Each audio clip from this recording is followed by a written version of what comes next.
परहित सरिस धर्म नहीं भाई, पर पीड़ा सम नहीं अधमाई। निर्णय सकल पुराण वेद कर, कहें तात जानहि को विद नर। नमस्ते दोस्तों, यह चौपाई गोस्वामी तुलसीदास रचित रामचरितमानस के उत्तरकांड से ली गई है। इसमें भगवान श्री राम भरत की विनती पर साधु और असाधु का भेद बताने के बाद इन पंक्तियों को कहते हैं, जिसका अर्थ है, हे भाई, दूसरों की भलाई के समान कोई धर्म नहीं है और दूसरों को दुख पहुंचाने के समान कोई अधर्म या पाप नहीं है। हे तात, समस्त पुराणों और वेदों का यह निर्णय यानी यह निश्चित सिद्धांत जो मैंने तुमसे कहा है, इस बात को पंडित लोग यानी ज्ञानी लोग जानते हैं। यहाँ यह समझिए कि ये बात जो इस चौपाई में कही गई है, मानवता का संदेश दे रही है, इंसानियत का उपदेश दे रही है। परोपकार के अनेक उदाहरण हैं। जिस धरती पर हम रहते हैं, यहाँ प्रकृति के कण कण में परोपकार की भावना दिखाई देती है। यहाँ सूर्य, चंद्र, वायु, पेड़ पौधे, नदियाँ, बादल, पहाड़, समस्त प्राकृतिक विशेषताएं परोपकार का संदेश देती हैं। सूर्य का प्रकाश जीवन देने वाला, चंद्रमा की किरणें शीतलता प्रदान करती हैं। वायु ना हो तो जीव एक क्षण भी जीवित नहीं रह सकता। बादल वर्षा रूपी अमृत प्रदान करते हैं और यही अमृत नदियों में बहता है तो भूमि को खेतों के लिए उपजाऊ बनाता है तथा जीवों की प्यास बुझाता है। पेड़ पौधे ऑक्सीजन का निर्माण करते हैं, उनकी जड़ें जल सोखती हैं और भूमिगत जल का संचय भी करती हैं। पेड़ ग्रीन हाउस गैसों को कम करके जलवायु परिवर्तन से लड़ते हैं। पहाड़ खनिजों और कीमती पत्थरों के स्रोत हैं। समस्त प्रकृति स्वार्थहीन बनकर परोपकार में लगी है। गुजरात के सुप्रसिद्ध कवि नरसिंह मेहता का एक बहुत ही जाना माना भजन है, जिसे महात्मा गांधी हमेशा गाया करते थे। ये भजन कुछ इस प्रकार है।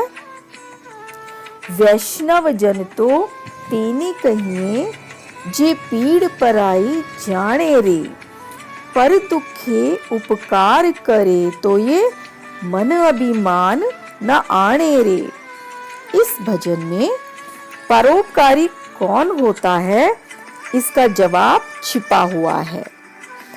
परोपकार ही वह महान गुण है जो मानव को इस सृष्टि के अन्य जीवों से अलग कर श्रेष्ठता प्रदान करता है। इस गुण के अभाव में तो मनुष्य भी पशु के समान ही है।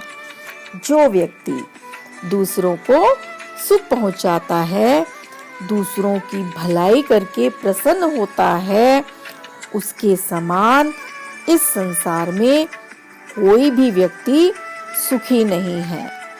परोपकार द्वारा लोग जाति और धर्म से ऊपर उठकर एक दूसरे के करीब आते हैं।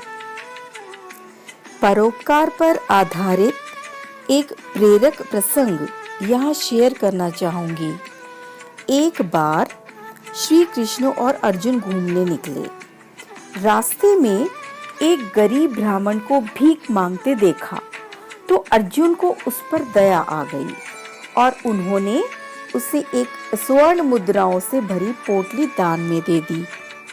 ब्राह्मण खुश हो गया, मगर रास्ते में उसे लुटेरे मिले और दुर्भाग्य से उन्होंने उससे वह पोटली छीन ली। ब्राह्मण फिर से भीख मांगने लगा। अगले दिन जब अर्जुन ने उसे भीख मांगते देखा तो उसका कारण पूछा। ब्राह्मण से सब जानकर अर्जुन को फिर उस पर दया आ गई और उन्होंने उस ब्राह्मण को एक माणिक दिया। घर आकर ब्राह्मण ने चोरी के डर से उस माणिक को एक पुराने घड़े में छिपा दिया।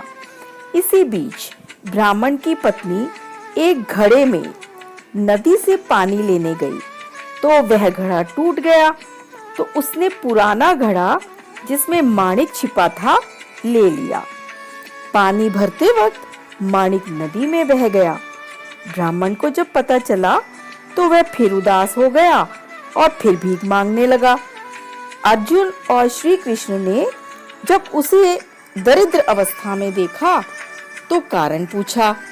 जब उसने सब बताया तो अर्जुन ने सोचा कि इस अभागे ब्राह्मण के जीवन में सुख नहीं है।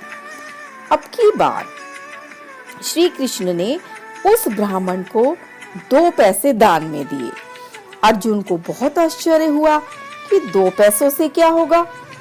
अब श्री कृष्ण ने अर्जुन को उस ब्राह्मण के पीछे जाने को कहा। ब्राह्मण चलता रहा। तभी उसकी नजर एक मछुआरे के जाल में फंसी मछली पर पड़ी। उसने सोचा 2 पैसों में उसका तो कुछ होने वाला नहीं, क्यों ना मछली की ही जान बचा ली जाए। उसने मछली मछुआरे से खरीदी और अपने कमंडल में डाल ली और उसे नदी में छोड़ने चला गया। अचानक कमंडल में मछली के मुंह से कुछ निकला। जब उस गरीब ब्राह्मण ने देखा तो वह वही माणिक था जो उसने घड़े में छिपाया था। ब्राह्मण खुशी से चिल्लाने लगा, मिल गया, मिल गया। तभी वहां उस जगह से वही लुटेरे गुजर रहे थे जिन्होंने उसकी मुद्राएं लूटी थी। आवाज सुनकर उन्हें लगा कि ब्राह्मण ने उन्हें पहचान लिया और डरकर वे ब्राह्मण से क्षमा मांगने लगे और उसकी लूटी हुई सारी मुद्राएं भी उसे वापस कर दी। अर्जुन श्री कृष्ण की लीला समझ गए और उनको प्रणाम करने लगे। श्री कृष्ण ने कहा कि अर्जुन, यह अपनी सोच का अंतर है। जब तुमने ब्राह्मण को मुद्राएं और माणिक दिया तो मूल्यवान वस्तु देख ब्राह्मण ने केवल अपने सुख के बारे में सोचा, मगर मैंने जब उसे 2 पैसे दिए तो उसने दूसरे के सुख का सोचा। अतः दोस्तों, जब हम दूसरों को सुख देने का सोचते हैं तो हम ईश्वर का कार्य कर रहे होते हैं और तब ईश्वर आपके साथ होते हैं।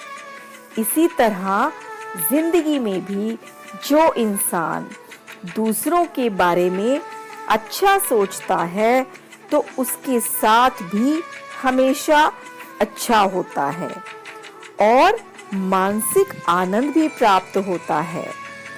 तो क्या लगता है आपको? कमेंट करें। यदि मेरी बातें अच्छी लगी हो तो लाइक, सब्सक्राइब और शेयर करें। जय राम जी की।